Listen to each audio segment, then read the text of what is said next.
This is Nice Guy Eddie, and you're listening to In My Humble Opinion on Rainbow Radio. I'm joined tonight by Terra Snover. She's a frequent guest on the podcast, and her book, another online book 2, Clockwork, is due out on Amazon on May 7th.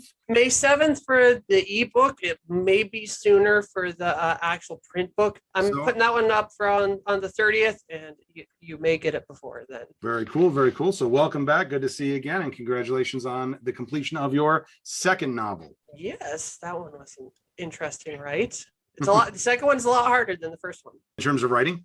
Yeah, because the first one I was kind of winging it. Don't get me wrong, I was doing my research and doing things like that, but the second one you have to balance plot threads and things like that, especially when you're like, oh, I'm going to write 9 of these, so you know. That's right. Terra was on the first show back in 2021. I have to thank you because I've got 6-7 shows now on record, and it's kind of cool to be back. And you hit me up that one day and said, you know what, we should just do something, and we did something, and it looked, I guess it's a thing now. So thank you for that. Big props to you for that one. I appreciate it. To remind everybody a little bit, why don't you tell us a little bit about yourself and your background, and maybe we can start in talking about a little bit about what these books are all about. Well, first and foremost, I'm probably best described as nerd. That would be my biggest. And yeah, no, I am a nerd through and through. Like, I started playing Dungeons and Dragons when I was 7. Okay, likewise. And so I didn't start with Dungeons and Dragons. This is how deep cut I am. I started with a system called Rifts. And if you know what Rifts is, I don't. It is a thing. Look it up. It's but I'm going to guess when you were 7, when you started playing Dungeons and Dragons at 7, it was 2nd edition, right? No, actually, no. Again, I started with Rifts. Well, okay, all right. But I mean, when you started Dungeons and Dragons, though, that was 2nd edition, right?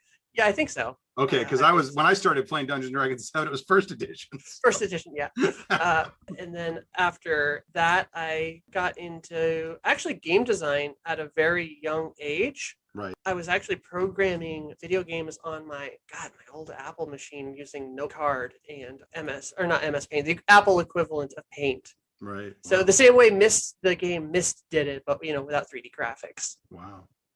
So it's kind of choose your own adventure things. And then from there, my career in art and game design kind of took off. I did comics for a while. I worked for Microsoft for a tick and all that jazz. So I've been kind of all over the board working, Image Comics, Microsoft, all over the place, web comics, all that jazz. And now I am writing. If I would have told myself when I was 7 about that, I would have told you I'm a dirty liar because I hated writing back then because I'm dyslexic. But I've discovered the joy of auto correcting and editors. Like the word processing and the spell correct and all that. Yeah. Yep. It's a lot better than it was when I was a kid. And now I can actually afford to hire editors, which is fantastic. I don't know how I did it with that. And I'm going to say though, you got some notes for your editors there. Not quite as many as Bryn did. I mean, well, you're always going to miss something. I know. That's how it works. I love when I go back and I read something I wrote like 10 years ago and there's like 7 spelling errors in it. It's like 1 page and I'm like, how the hell did I miss this much because I remember proofreading it at the time and trying to make sure it was all right. It's like, and I look back at it, it's like, oh my God. Well, at least this time it wasn't as bad. My first book, it slipped by 3 total, myself and 3 editors, proofreaders and an editor. The word propelled, but instead it was spelled purpled. Purpled, that's right. So there's a couple editions out there where you have the purpled edition. I think you said I have the purpled. I think edition. You have a purpled. I might have that one. Let's talk a little bit about these. There's 2 books there, and I want to talk about the setting because it's pretty cool. There's the setting in the small sense, which is where all the action in the book happens. And then maybe we can move from there into sort of the bigger setting because it takes place in a larger world, if you will. But tell us a little bit about the setting that we'd actually be reading most of the time as we're going through these first 2 books. Yeah, well, the setting is actually in your standard, like, I don't know if you've heard the word isekai before. It's a Japanese term. We talked about it in the first book, but refresh our memories. It's a Japanese term that's basically meant brought to another world. It was popularized by shows like Escaflowne and others like Fushigi Yugi, I think was. I think that one's one there, and it's stuck to another world. But recently, it's had a boom because it's the whole online video game thing. Sword Art Online started a trend, which I hate that show. hate that show and book. But I haven't anyway, gotten into that one. I'm not familiar with that one. don't get into that one. I feel like my ex-wife really got into that one. I never did though. And also and it's a classic trope in American writing too, of like, getting brought to another world, like the labyrinth kind of thing. But it's taken off recently with the advent of online gaming, and that is where mine takes place. Online game taking place, I think, in like the 2050s ish. I never pinned it down exactly. Right. But I mean, it is it's futuristic, and the tech that exists outside of the story, because this is where we get into the big world and the small world, is a bit beyond where we are now. But the game itself and the gameplay feels very familiar as you read it. Maybe this is where we need to sort of just say the most simple thing is the story itself, the actual plot points take place inside a game. Yeah, all take 100% place inside a video game called Another Online. Yes, Another Online. So this is where a human being in the real world, quote unquote, could play this game and plug in and essentially become an avatar in the world of Another Online, similar to what you might see in like World of Warcraft, RuneScape, and any number of other games today. It's a lot more immersive, hence why you can have two whole stories so far take place entirely within the game. Full on sensory, connection. You can smell, taste, see all those things in the game. So it's not just like putting on your VR goggles, like VR goggles hanging over right there.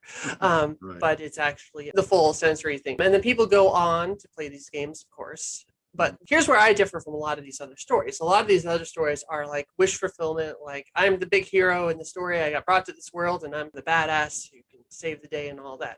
Right. My book follows what's called an NPC, which stands for non-player character, for those of you not familiar with the terminology. That is a brain scan of a human from the real world that was tortured into submission to become this non-player character. Well, the brain scan was tortured. The actual human being, they did their brain scan and they walked away. And got their money from they got literal money. They were at a mall, those people walk up, would you like to spend 5 minutes to get like X amount of dollars for your time? And she said yes to one of those, did a quick non-invasive brain scan, and then her copy has been tortured into submission to run an item shop in the game. And everyone knows the item shop. You go there, you can buy a very low-level healing potion. You can buy a cheap sword, low-level armor, that sort of thing. Although she does have some cool stuff in this particular shop. But yeah, it's just one of those nondescript shopkeepers. And the original book starts out where she is stuck doing, I think it was described as any one of 53 different preset activities, which means that even though she is fully sentient and based on the brain scans of an actual human being that has gotten on with their life, right down to the psychology and the subconscious memories and trauma and everything else, they did all of that just to have a shopkeeper, just to give her a half dozen things to say and 50 different activities to do. And she was stuck in this shop for a very, very long time, many years. She could say what she wanted within reason. She had to, she can't break character, is the thing. But you have to be nice is the two really things that it was her. You can't break character, and you have to interact with the players in a good way. Right. And she was locked into, doing this one task, and it's about, like she's been doing this literally for 15 years straight. She hasn't slept. She hasn't done anything but this for 15 years. Sweep the floor, wash the counter, stock the shelves, whatever. 53 things that an NPC in a shop would do for 15 years and nothing else, being fully sentient. And this is where it gets a little bit Orwellian, or trying to think like there's a little bit of we're going to get into some heavy themes here. And I guess let's hit the first one, because it just sort of popped into my head that she has free will, but she's punished for using it. It almost sounds like there's an analog for religion there, or a free will versus sin kind of thing going on there, because she does have free will, but she is punished severely for getting out of character, which is very easy to do when she's only allowed to do 53 different things. For me, it's less of a religion thing. I mean, that might have snuck in there, but where I came from, this was very corporate. So, because like I said, I grew up in the game design field, and don't get me wrong, I love game design. It's a fantastic thing. But what killed it, one of the reasons I stopped working for video games, I don't want to name names for companies or things like that, but I have worked in a few studios, and it was a very kind of soul-crushing experience. Right. And a lazy experience. Okay, so this is going to sound weird. So, designing this book, my questions were, all right, what would the easiest way for a evil conglomerate, like a corporation, to make money with zero effort. Right. And so I was thinking about it and I was pondering it, and it's been bouncing around my head for years. And what it came down to is, well, if they can make a game that makes it sell, Right. that would be the ultimate, like, because one job I literally was working for, I got fired because we didn't know it, but I was actually teaching an AI my job by doing it. And then they That's let what today's bunch, technology. That's what today's that's what technology. today's technology. Right, right. And with that, you know, it was like, well, if this big old corporation fired me just because, you know, they trained an AI to do my job, what down the line could they do with this technology? So that's where I came Absolutely, yeah. And yeah, it might seem ridiculous that, like, you're right to put, and I actually, one of my negative book reviews that popped through was like, well, why would they put a whole mind in there for this item shop? That's ridiculous. And, Right. and the point is laziness and greed. Yeah. So if you could have, like, literally you could spend hundreds of thousands of dollars or millions upon millions of dollars making an AI that could do this for you and interact with people. Or if you had the technology, just like copy someone's brain and go, don't break character now. What's the easier option? And I mean, again, cut me off if we're getting into spoiler territory. But I feel like this is very early on. This is setup, basically, is essentially the system, which is the game.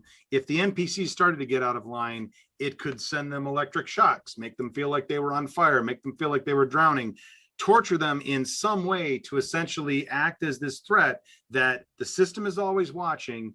And you better be playing your character, and you better be making it a good experience for the players who are the paying customers. And it's one of the interesting tricks that you pull, and we'll come back to this in a little later on, but there are actual human players in the game in this world that interact with the plot, and they are the least important aspect of all of this, that the NPCs, the characters that are pure code, that are nothing but ones and zeros, if we want to get really cold-blooded about it, these are the ones you care about.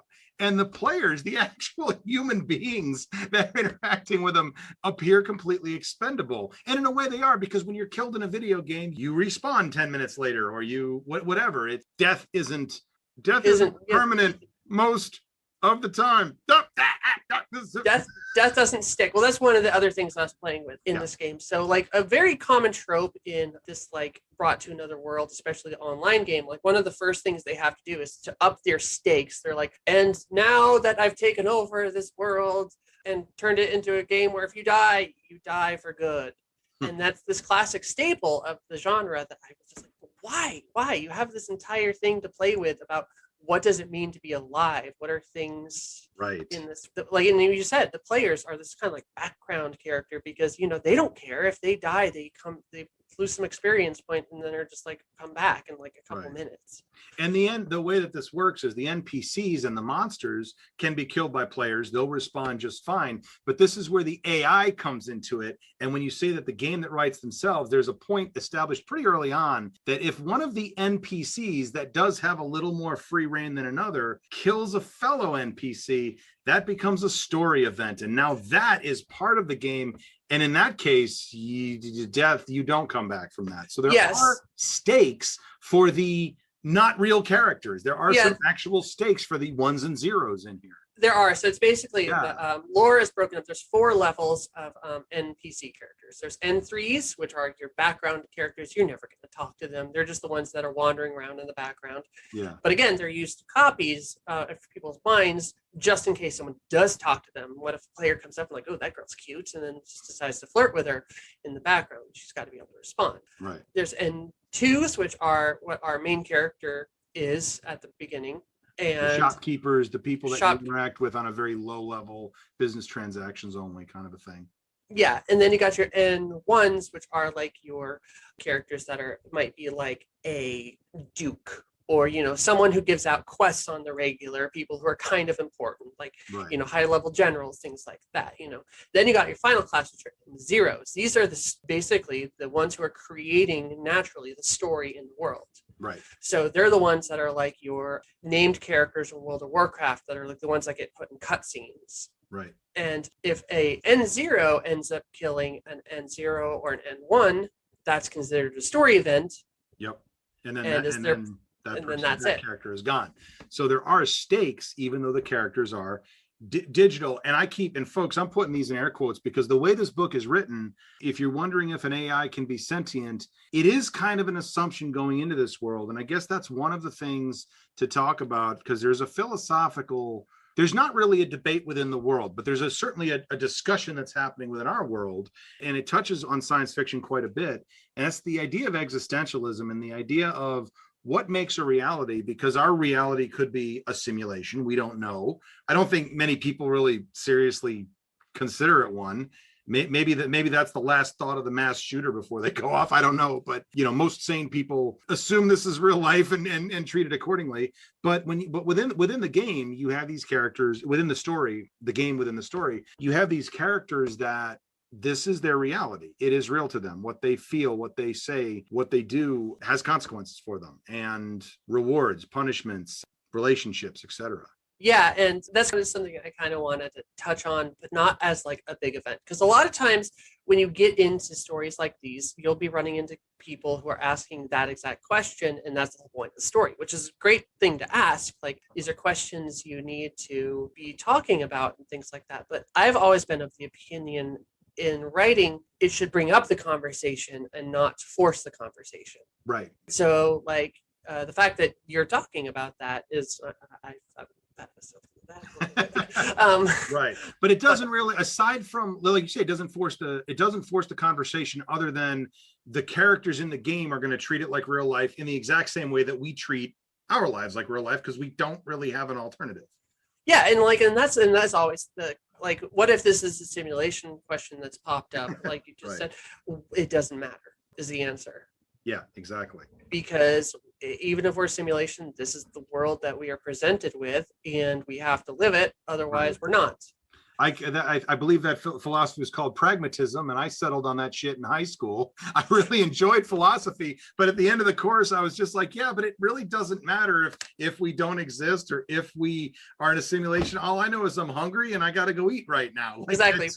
It doesn't really. This is all great thought, next level shit, but I'm like, at the end of the day, I can't eat a metaphorical sandwich. I have to go and get a job. So I'm a pragmatist or nihilist for the most one, so you'll be able to see me talking that for most of these. But yeah, right. I mean, and as far as the question about AI and everything like that, right? So that's been actually on my mind a lot lately, because I'm a huge nerd, and especially with AI growing the way it is, people keep asking, like, well, is AI a life form? And even in its current standard, I have to say yes. Well, and this is not a new question. It's been tackled since Asimov. Yeah, exactly. It's been around since the 60s. But when you say yes, are you saying that AI is sentient, is a living being, conscious? Are you saying that in theory it could be, or are you saying that like we're there yet, or elaborate on that? So the thing is AI as it is right now is, I wouldn't say sentient on the level we put to it, but it is a life form. Okay.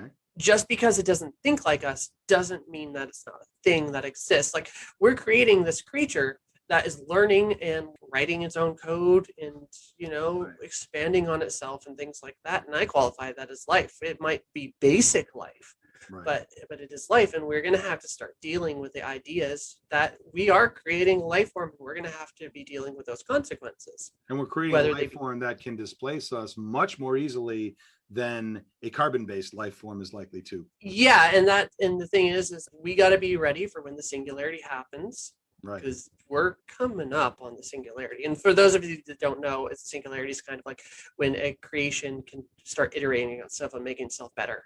Yeah, it's the backstory of every post-apocalyptic Pretty much, yeah. Like the Skynet or whatever. Skynet, yeah, exactly. It's that moment where we suddenly lose control and we're never ready for it. And I guess if I want to take a more somber approach, I mean, there's a video by CGP Grey on YouTube that I always recommend people check out if they're curious, concerned, just wondering about the potential for AI. And it's called Humans Need Not Apply. And he goes through all of the ways that really any job, even jobs like lawyers, doctors, engineers, artists, musicians, painters. I mean, it really does. There is no job that is truly safe in the longest picture. I mean, in our lifetimes, yeah, there's probably still going to be people making and programming robots.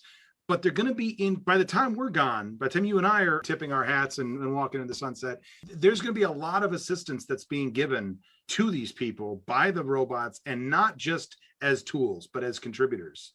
Yeah, and that's the world that we need to be getting prepared for. And so that's why, I'm of the opinion all for it. Like, well, I do support self-driving cars.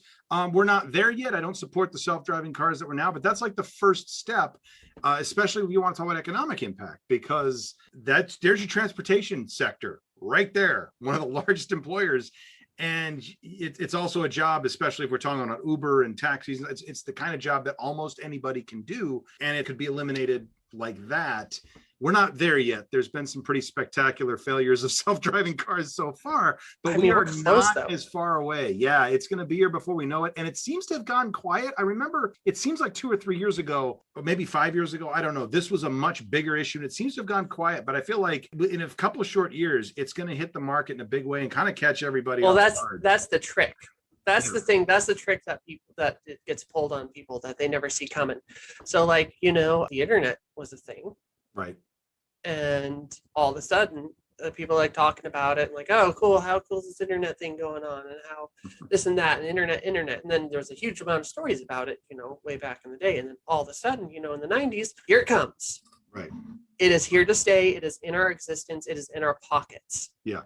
And between 1991, 91, and 93, like within a 2-year time period, it went from something archaic that you wouldn't even recognize to basically more or less something recognizable to what we're still using today. Exactly. And that change happened in like a 2-year time period in the early 90s. Yeah, exactly. I don't know the exact years, but it happened before anybody really picked up on it. So, and that's what's going to happen with self-driving cars. That's what's going to happen with automation in like fast food industries.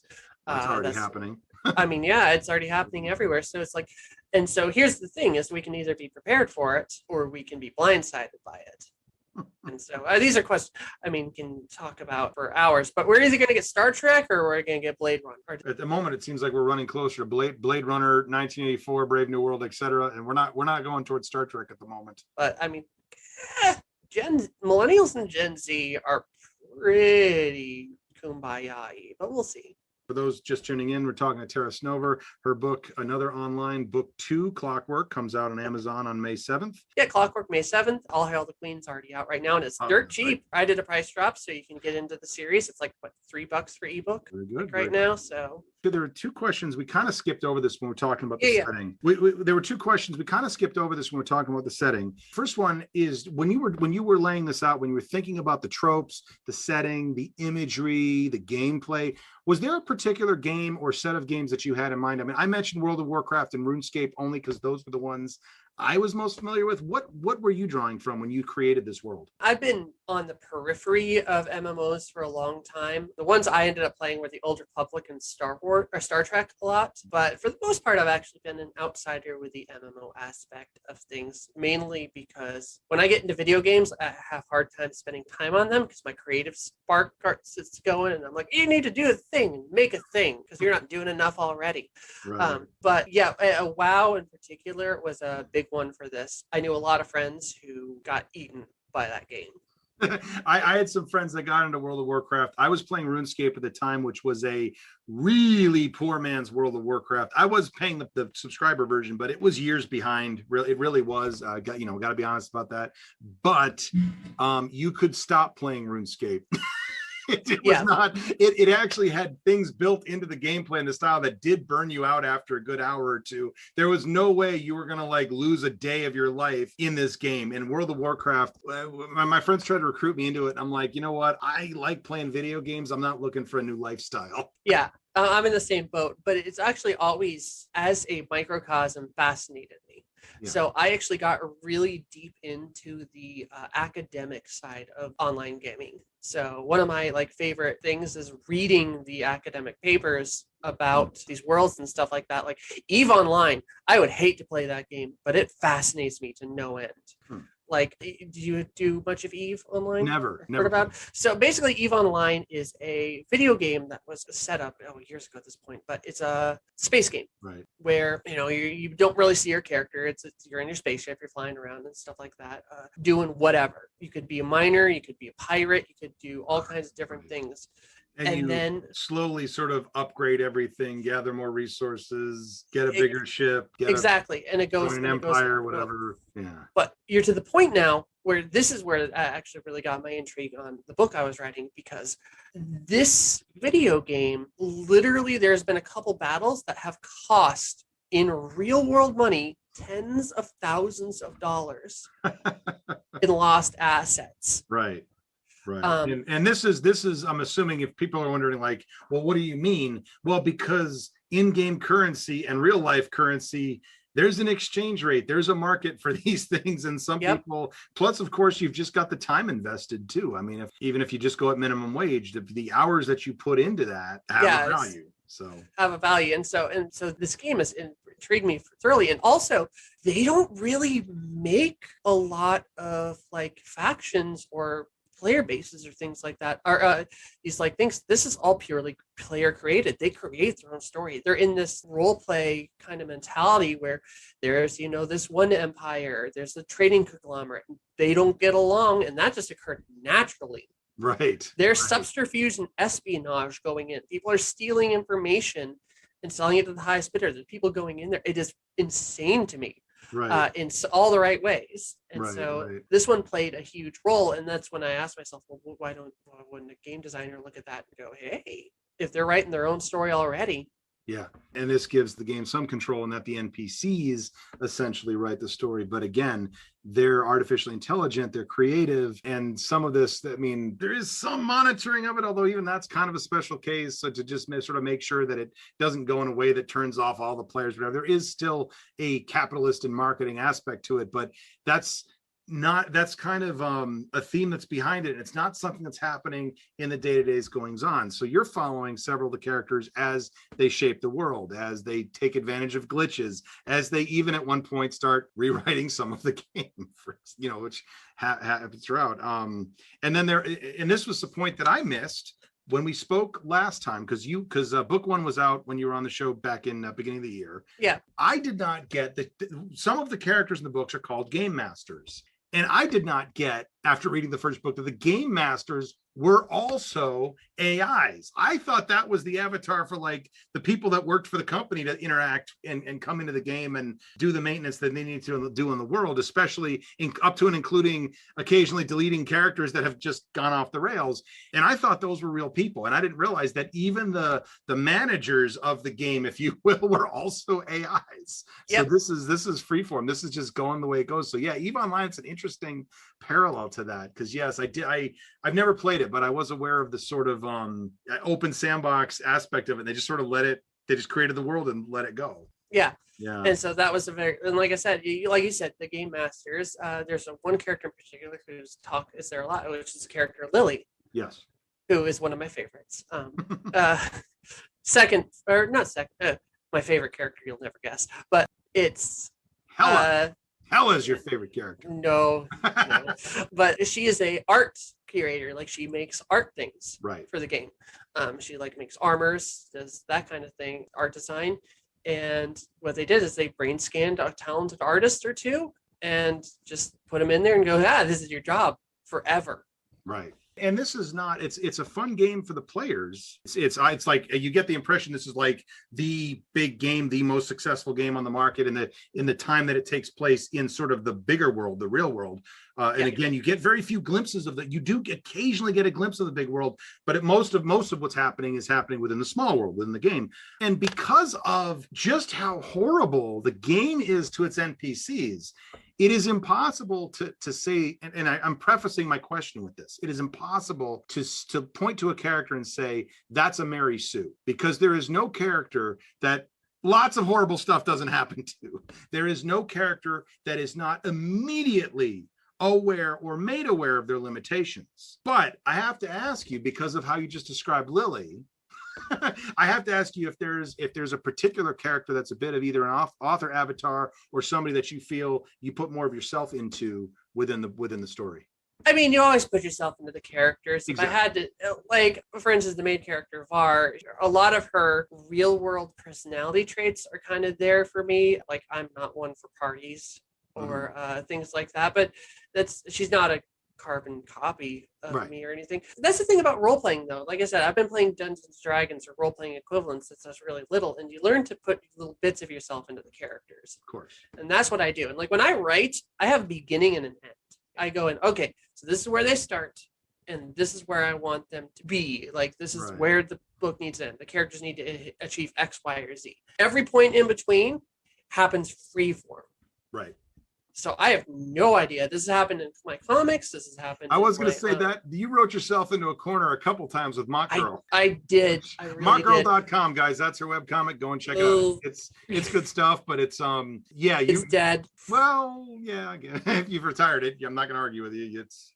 That's your call to make, but it's good stuff. But you did, and we've talked about this before, and years ago, you wrote yourself into a couple corners in Mock Girl. That's why I have an end now. I used to just start and then let it go. Right.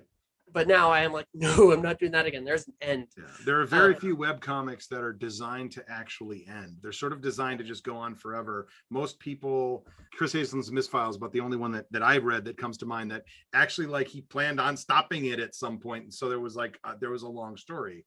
Probably lasted a lot longer than it needed to if we're just talking about the core elements. But again, most web comics, just like a lot of the more popular anime, they're not actually designed to ever end. They're just supposed to go on forever. And so to keep it interesting is difficult. But so we have a beginning and end, and that's where the bits of me sneak in. Right. Is with these characters. But I wouldn't say there's a self-insert. Like, there's this tendency in particular for wish fulfillment and isekai in particular to have a self-insert character. And it's usually the main character, and they're the biggest and the best, the baddest. They can do all the best things ever. And you want to talk about Mary Sue's and stuff, talk about Sword Art Online, damn. Again, I don't mean to be dunking on this so much, but no. Right. But you could also, even just going to like the Gokus or the Ichigo Kurosakis or anything like that. It's like, okay, it's basically the Rocky arc. He shows up and gets beat up. There's a training montage. He goes and wins the final fight. That's the plot of it's basically shown in anime. If it has more than 100 episodes, it's just that plot repeated many, many times. Yeah, and I wanted to get away from that. So, like you said, there's no Mary Sue's. And I have the firm belief that if I was my own god, I would hate myself. I think that was said to me. You got to be mean to your characters. Yeah. Otherwise, it's not interesting. Right. And so, but do we want to start moving into a little bit looser things and kind of like get into the pseudo spoily territory? We're skirting it now. Yeah, we can get into that a little bit. So for those who want to read the books, keep listening. Just forget everything you hear, and we're talking. Come back, read them, and come back. There you go. Read them and come back. And we're talking to Terra Snover, whose second book in the another online series, Clockwork, is out on Amazon on May 7th. And All Hail the Queen, book 1, All Hail the Queen, is available on Amazon at a discounted rate we mentioned earlier. So let's talk about some of the stuff that happens that makes these books a little bit exciting. Like what? Because if I had to loosely describe it, book 1 is a lot of setting up the world and sort of making sure it doesn't all go to shit right at the end. And then book 2, holy crap. There's a lot of stuff that's set up in book 1. There's a lot of stuff in the first half of this book, which, is hinting at various things. I think I described it. I didn't mean it to be derisive when we spoke about a week ago about this. I didn't. I said that the first half of the book's a slow burn, and it wasn't. I didn't mean that in a bad way, but it's setting up, and then the dominoes start falling about halfway through. I think with the one scene, and let me just tee you up with this scene if you like, because this was my favorite scene of the whole book, is whenever one of the NPCs needs to rest to recover their health. And we're all familiar with that. You go to sleep, you wake up, you're rested, whatever. And in this case, there's usually they see in their field of vision a prompt. Do you want to sleep? Hit yes. And boom, you wake up the next day. It's systematic, whatever. So the main character goes to lie down to sleep and sees a different prompt. You cannot sleep with enemies nearby. And she thinks, that's interesting. I've never seen that before. And from that point on, it is just all hell breaking loose for the last 200 pages of the book. And it all starts with that prompt: you cannot sleep with enemies nearby. What? So let's go from there. But I mean, take it wherever you want to take it. Well, yeah, I'm not going to try to get into as many spoilers for the second book, Yes. but yeah, I wanted to use tropes like that a lot, and the game world plays into it, and spoiler territories for the first book. I wanted to get into the glitchiness of lazy game design. Yes. And the problems that. So for those of you who have read the first book, thank you. And for those of you who haven't, you're going to get some spoilers now. The main character starts off as this item shop vendor, but ends up via terrible coding and glitchiness, ends up being one of the most important new NPCs in the game. Right. Due to one person calling her boss.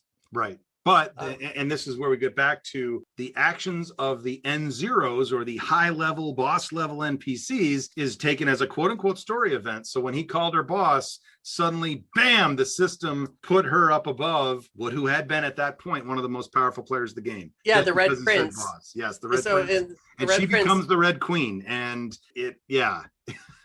and all hell breaks loose. And then well, it could be in that initial sense, it could be a lot of wish fulfillment, and it could, if one person stopped at that chapter, could start to be a little bit Mary Sue-ish, because as they're being reprogrammed, they get to pick kind of all the cool stuff that they get to do, and they're not starting out at level 1 here. They're picking all the cool powers and all the cool stuff. But then, you know, of course, when reality can be rewritten on the fly, you don't stay on top for very long. Yeah, well, and then also the thing is there's if you want to say wish fulfillment, sure, but the character is in such a bad place to begin with. Like, It's definitely a step up, but she's still being constantly watched. And I think when she gets this power, one of the first thing that happens is she gets what's called maximum punishment mode, because she was like, what the heck's going on? Why am I in 0 now? Right. Because she notices, and then she tries to break character, and for I think it was 10 seconds, basically every pain receptor in her body was going off in every way, shape, or form that she could feel pain.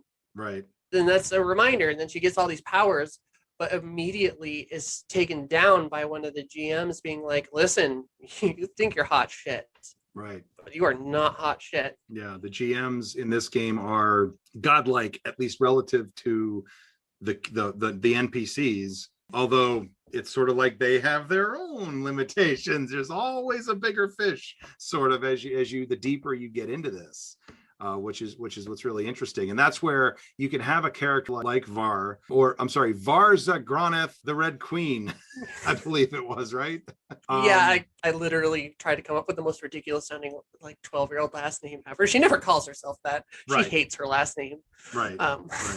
But so it's like, even as awesome as she can be, and she is no slouch. There's not really a Worf effect that goes on where you I don't know if you're familiar with the Worf effect, but this is like where you early on you establish a character as tough, just so their job as the story progresses is to get beat up by other characters to show how tough they are. Show they're tough they are. And it's in this, it's kind of like these are all very powerful people all hammering it out. And even when one of them does come along, it's like, you know, there's I guess it's either there is no Worf effect, or it's a perpetual Worf effect, because I would say if we had to choose always between this the next two level thing happening. Yeah. Right. There's always a bigger fish. Yes, exactly. You know, and then again, you have the conflict that's going on in the game, which players and real people are participating in. But then you mentioned the GMs, or the game masters, and that creates a plot which is sort of like going on with the characters, but not really in the game. And that's where the first book, they you know, is this really going to get out of control, or can we contain this within story elements in the game?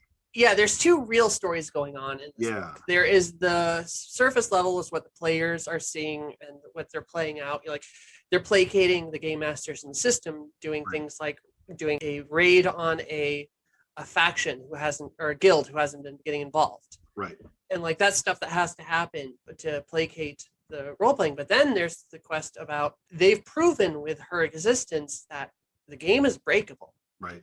And they get together and decide, well, if the game's breakable, is it deletable? Right. And that is and that's the thing is, there are characters in the story that represent the question, if you will, of whether it's medical assisted suicide, euthanasia, suicide in general. Is death better than bondage? There's a question about, again, that certain characters fall into the camp of, I would rather be dead. I would rather destroy this whole thing, because they are suffering so much by the stifling nature of the game, the stifling nature of their existence, the constant punishment, the fact that some of them were thrust into roles that they didn't choose for themselves. And I guess how much of a theme, at least through the first books, was this as you were thinking about this?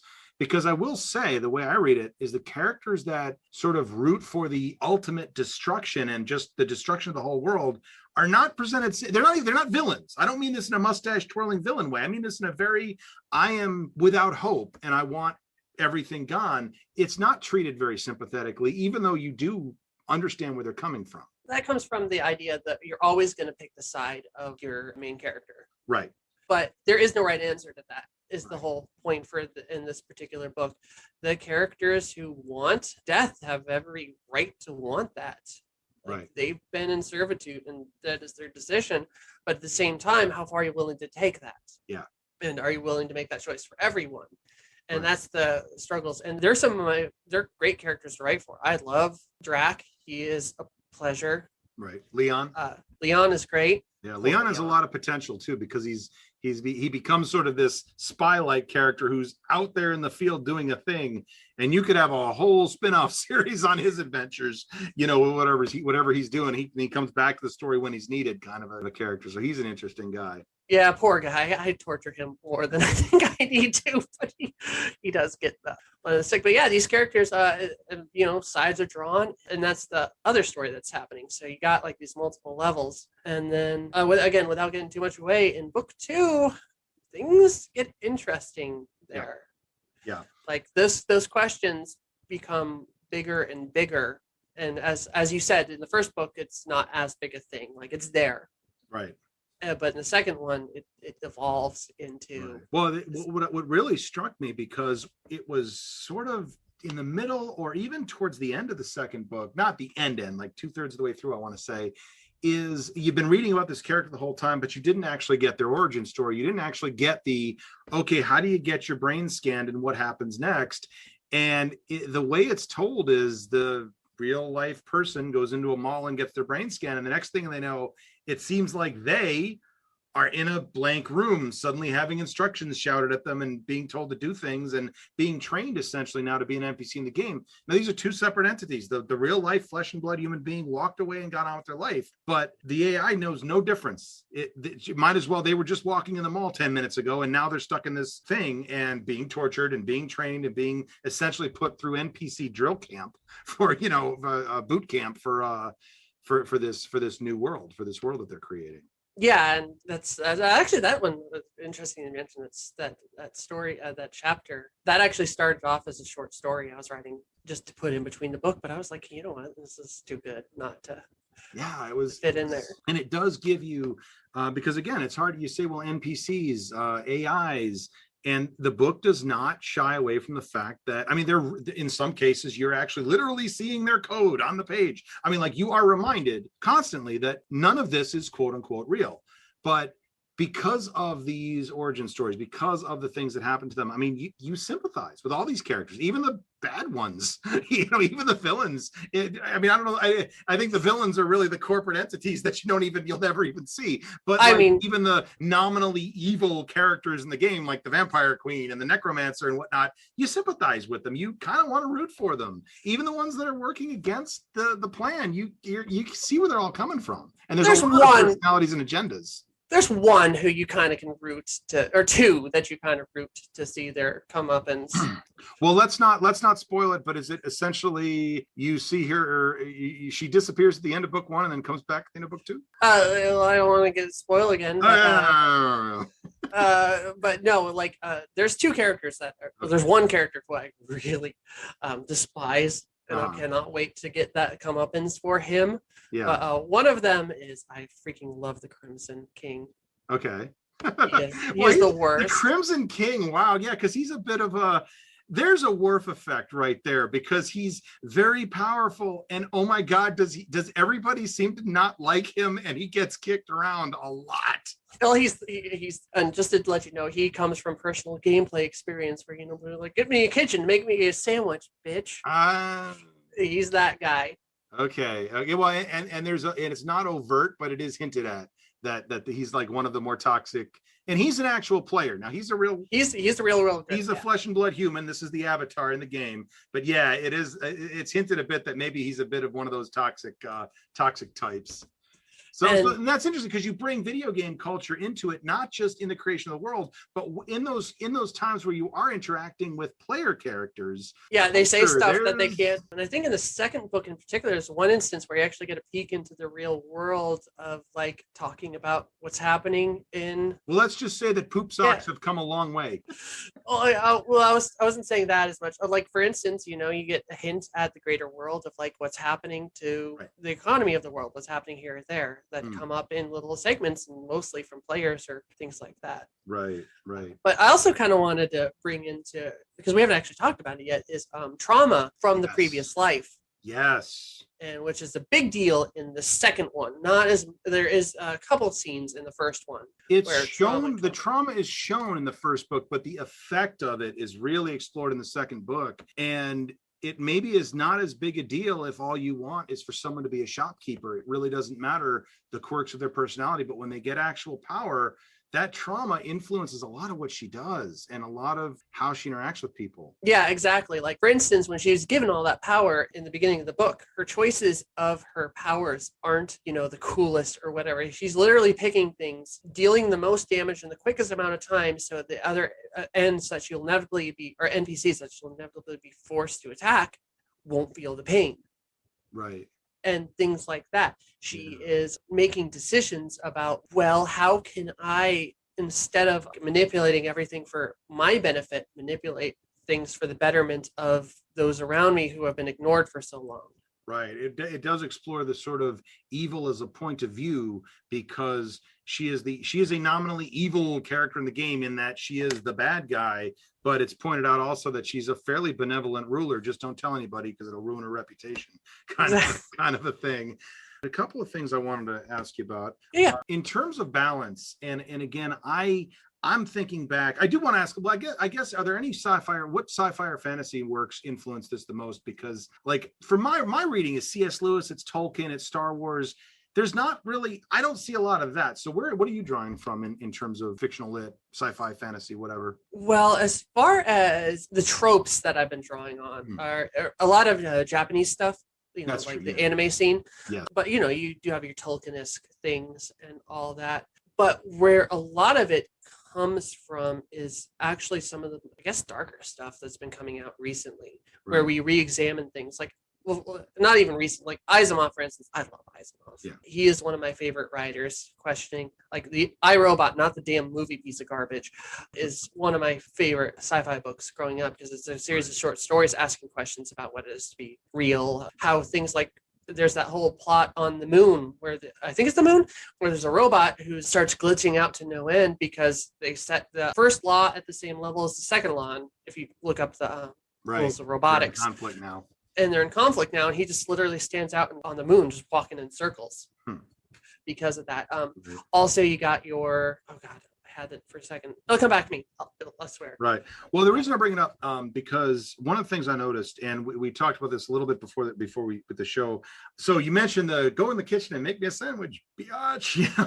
and that is an element certainly of toxic gameplay. And I cannot read. I'm not a big fan of The Last Jedi, but I don't think I've ever read a truly objective review of it, because inevitably one of them comes up with the too many women, or it veers into that territory. Yeah. And I'm not saying it's a great, nobody attack me here. It's not one of my favorite movies. I put it kind of at the bottom of the Star Wars pantheon, but too many women was not the problem with it. But anyway, putting that aside, that aspect of gaming, fantasy, sci-fi, I was actually saying mostly majority female characters.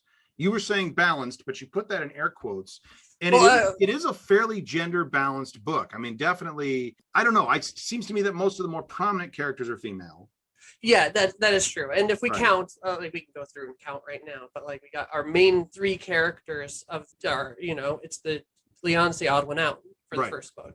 Right. And then we start adding more characters in the second one, and they get like, what would you say are the like main characters? And Well, you have like Hela, the vampire queen, Taz, yeah. Taz.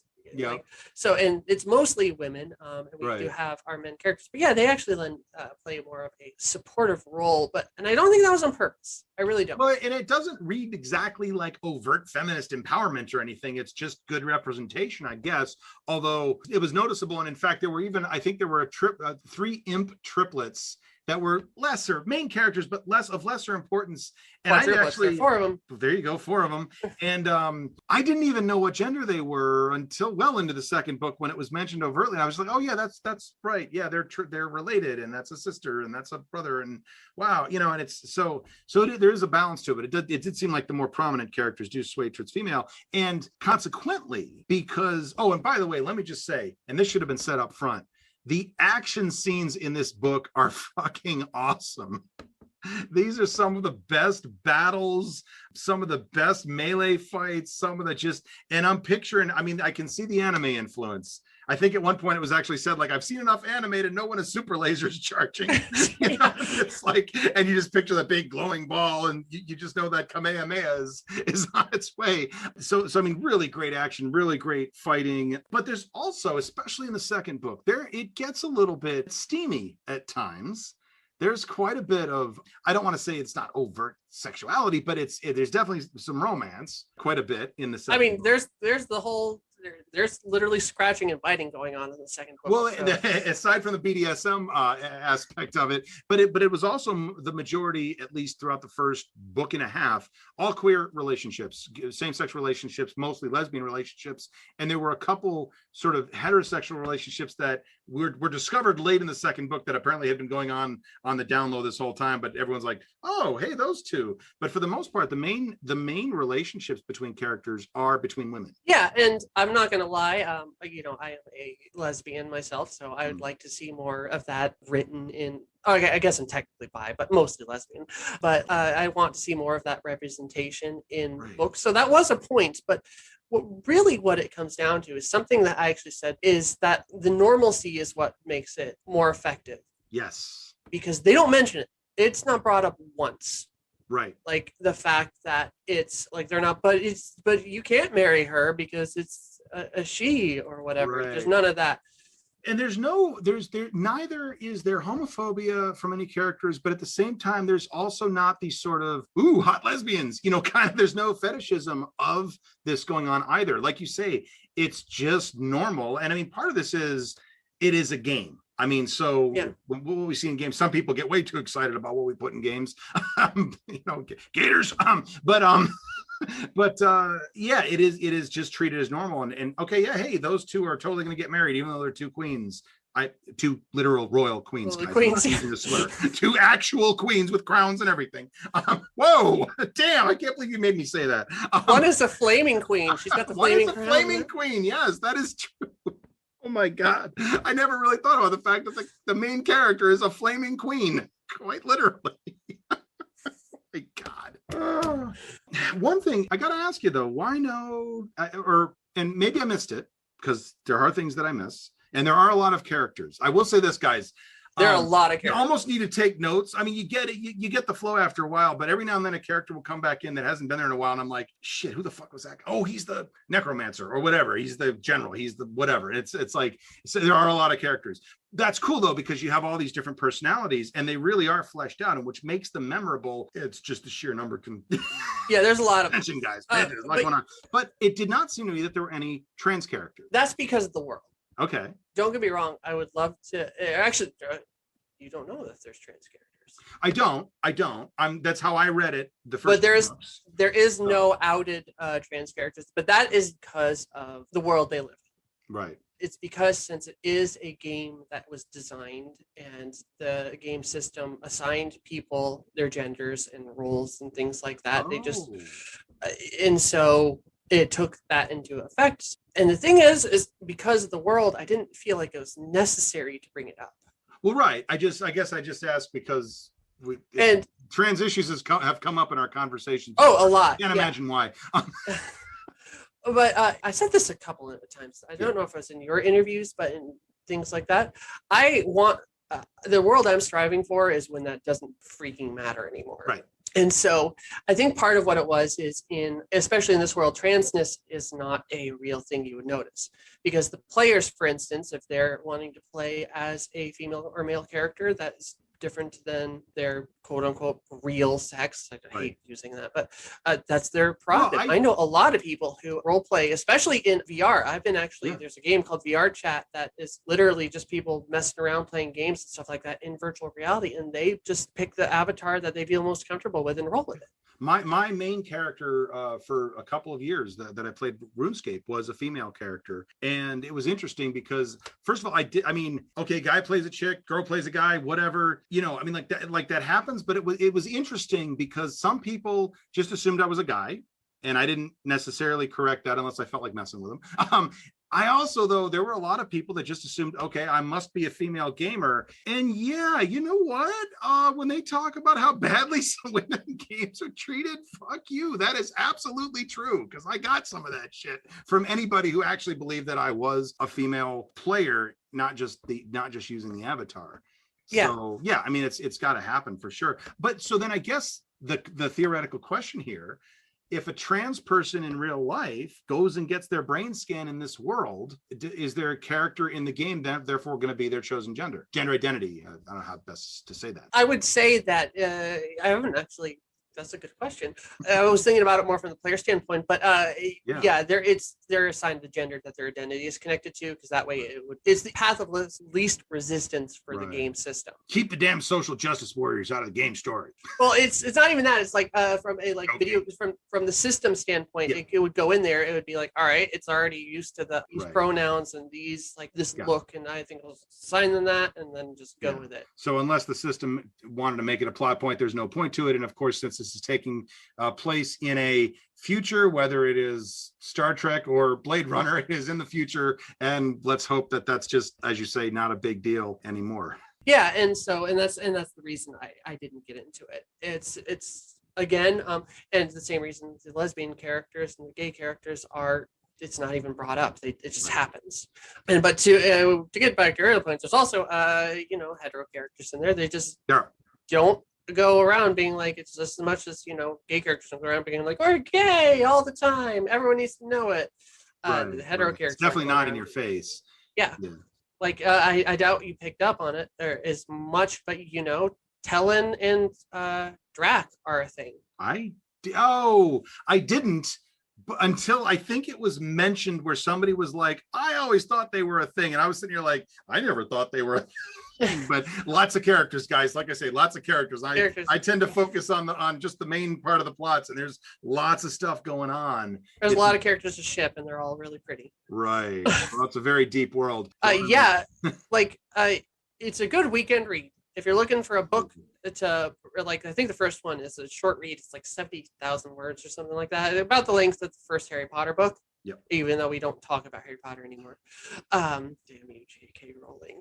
But you can bust a burn through that one in the first in a day or two. I think. What was your time on it? You said you burned through it in like 12 hours? A weekend. Yeah. I mean, I think I started on Friday night, and I think we were setting up a show on Sunday or something like that. It was very fast read. But again, it's a testament to how well it's written and just the action. Guys, if you want to see some, again, putting aside the really complex and philosophical next level shit that's going on with the story, at the end of the day, if you want to read about a really cool video game with some really awesome battle scenes, and yes, some sexy hot lesbian romance that involves biting and claws and fire, you guys should absolutely check this out. Another online book 2, Clockwork by Terra Snover, available on Amazon May 7th. Book 1, All Hail the Queen, also available on Amazon. Tara, it's been great to have you on, and good luck, and I can't wait to see the third book. Always a pleasure. Third one goes crazy, so we'll see where we're going.